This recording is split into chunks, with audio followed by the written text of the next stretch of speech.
Well, greetings, friend. About ready to learn the last example that we're going to use about showing and displaying how there was indeed a godly influence put into this country's formations, along with the base laws by our founding fathers. We're now on to the Fourth Amendment. This one, in some respects, is based on many of the principles that we just covered with the third. A guide to prevent government overreach and abuse of authority on the individuals. And here's what it states: the right of the people to be secure in their persons, houses, papers, and effects against unreasonable searches or seizures shall not be violated.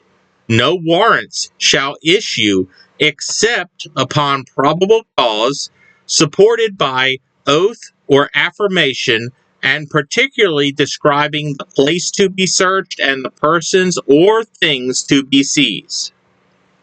This was a protection against abuse of authority or a weaponization of the legal system against the government, or say even just part of the government, didn't like very much. It is a defense against corrupt law enforcement and a blockade against the type of behavior that many of kings or dictators have done throughout history, having their opponents rounded up and executed so that they didn't have to deal with them. The same thing the Sanhedrin actually did. Since we do bring the Bible into this, in Jesus and the disciples' day, go sometime, sit down, read the first part of the book of Acts, chapter 9. Saul, before Christ changed him and he became Paul, he went to the Sanhedrin, the Jewish leadership, the priesthood, the rest of the people were listening to, and got a bunch of, I guess as we would put it, blank warrants. Well, here you go. Here's your warrants. When you identify the target, just scribble their name in the charge in there and go ahead and go nail them. Well, that's pretty expedient if you're dealing with corrupt leadership to eliminate the opposition. And, to be honest, we've seen weaponizing of the legal system done in our own country in more recent times by some of the very people who took an oath to uphold the tenets of the Constitution.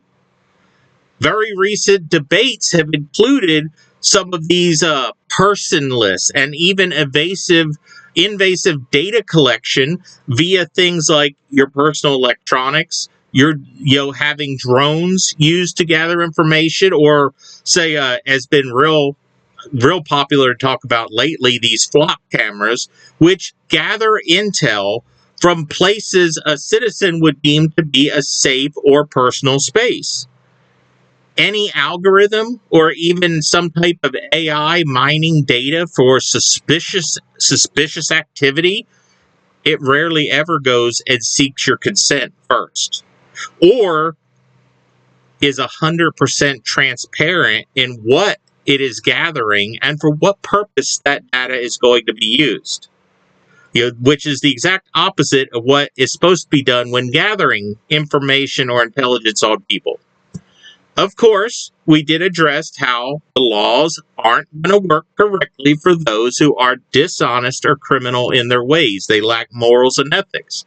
And they will fight even a search or seizure done correctly and properly, with obtaining the writ the way that it's supposed to, and probable cause available, even for something as simple as a traffic stop. So you have the dishonest who will abuse the authority, but you also have the dishonest who, even if you follow what is supposed to be done, are going to fight against it because they don't care. They don't feel that they can do any wrong, nor should they be held accountable for the wrong that they do.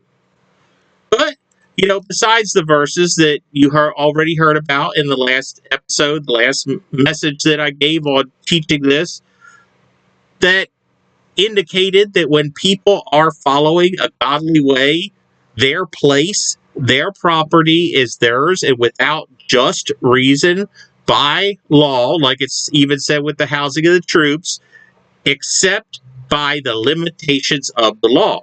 So their place, their property is theirs, except if what? The law is followed. Probable cause, a warrant gets put out. So let's add this though to it. Deuteronomy, very first chapter of Deuteronomy, verse 17. It informs us in it that decisions, judgment calls, that they should be carefully thought out, that they should never use partiality. They should not use bias of any type to either persecute or prosecute those who another dislikes, nor should it allow for partiality due to being on, well, they're on my side. They're on the side I like. So I've got their back no matter what. Or because, say, they're wealthy, or they have fame or prestige, to allow those type of things to bypass proper punishment for the actions that are done. Reiterating what we mentioned, John 7:24 on the Third Amendment, the fact is that when making a decision, a judgment of what has to be done, and let's face it, that's what they've got to do. If law enforcement's going to do their job, they have to look at the evidence. They have to judge that evidence. Does this indicate probable cause?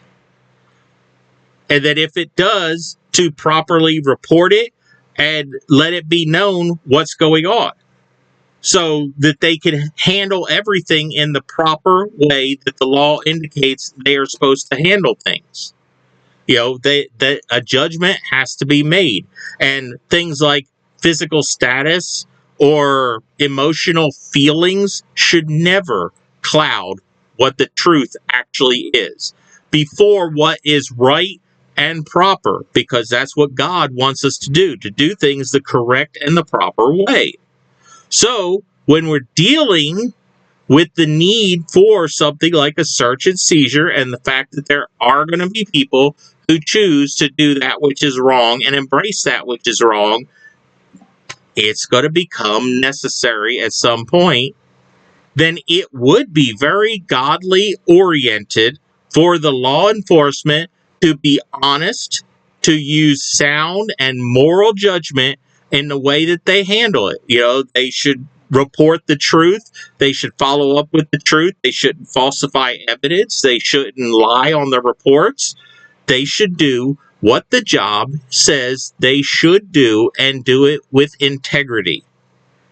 They would follow the proper steps instead of infringing upon the rights of citizens without following the procedures that should be done to do the job. But there's always that old John Adams situation. If the country ran as it should, indeed, we could expand that. If the world ran as it should, then instead of so many using their freedom to choose to embrace and celebrate and do evil, they would be glad to behave honorably. They would find great joy and peace and happiness in doing what is honorable and right. And thus, guess what? There would not be the need to fear unwarranted search and seizures, because judges, police, politicians, and yes, other citizens would behave in an upstanding manner. I say that about, because Texas, my gosh, Texas treats speed limits like, say, they're a suggestion. That as long as they don't see a police car anywhere, we could treat it like the Autobahn on any road that we're on. And, I don't have a problem with the police up there. I actually despise somebody who flashes their lights to warn you that, oh, hey, there's a cop up ahead. And that cop could be sitting there trying to look for a drug trafficker or maybe a human sex trafficker. And you just warn that person that the trap that's going to get them is up ahead, so they can try to find a different way or find a driveway or something to do a U-turn and get out of there, which would endanger the other person. But if you're, say, driving down the road at, or usually even near, I've known very few cops that would pull you over because you were doing, say, between 1 and 3 miles an hour over the speed limit. If you were doing reasonably at what it asked you to do, then guess what? There's no fear. There's no fear of being pulled over. There's no fear of the cops stopping you. Why? Because you're doing what you should. It works both ways. That's just the way it is. It works both ways. The founding fathers, though, they knew that such freedom would indeed attract those who would prefer to use it to honor themselves, to fulfill their wants above anybody else, and that believe that their rights, their want, is more important than everybody else's rights and wants. And so the potential for corruption needed this to be spelled out to prevent the government from weaponizing law enforcement to go against those it didn't like, to treat them with honor and respect as another human being, a creation of the Lord God, with all the rights that they have as a creation of God, and to not just, okay, well, we don't care that it's your house and your property. We're going to seize whatever we want from it, and we're going to do our best to find something to force there to be a situation to arrest you. Because, well, we don't like what you believe in. We don't like that you support our opposing party. We don't like that you buy all your stuff from a company that we hate.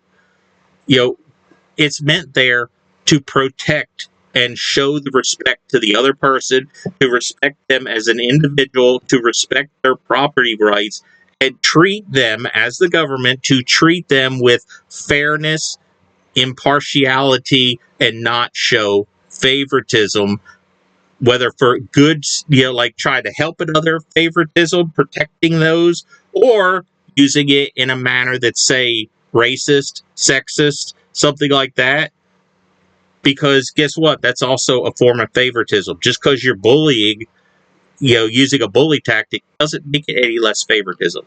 And it's to prevent that. God is not a respecter of persons by looking at them and going, oh, well, see, they make more money than you, and so they put more money in the church plate than you do, so therefore I like them more. No, that's not the way God works. And so a God-fearing and honoring government should not put it first either. They would indeed do just like this amendment says. They would respect the person with the exception of, and that's still respecting them by it not just yanking you out and checking things, but going, we had probable cause because of this situation. We had reason to believe it, and here is what we are looking for and why. That's, again, fair and a godly way of handling your relationship with other human beings. It's just telling the government, hey, you're no different than citizens. You have to do right and honorable with integrity. So see, another amendment. There's 4. It is the last example I'm using, but still, it's 4. And again, it is not at odds at all with biblical principles of the way we should handle our business. Ta-da! There's obvious, yes, this country's principles it was founded upon are indeed Christian.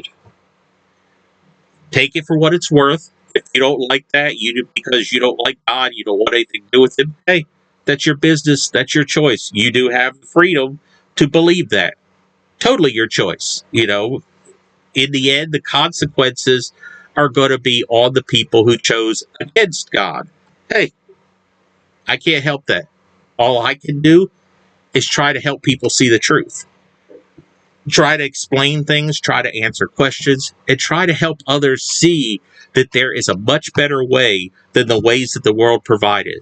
And that all those ways lead back to one point, and that point is at Jesus. So God bless you, and hope you have a very enjoyable rest of the week.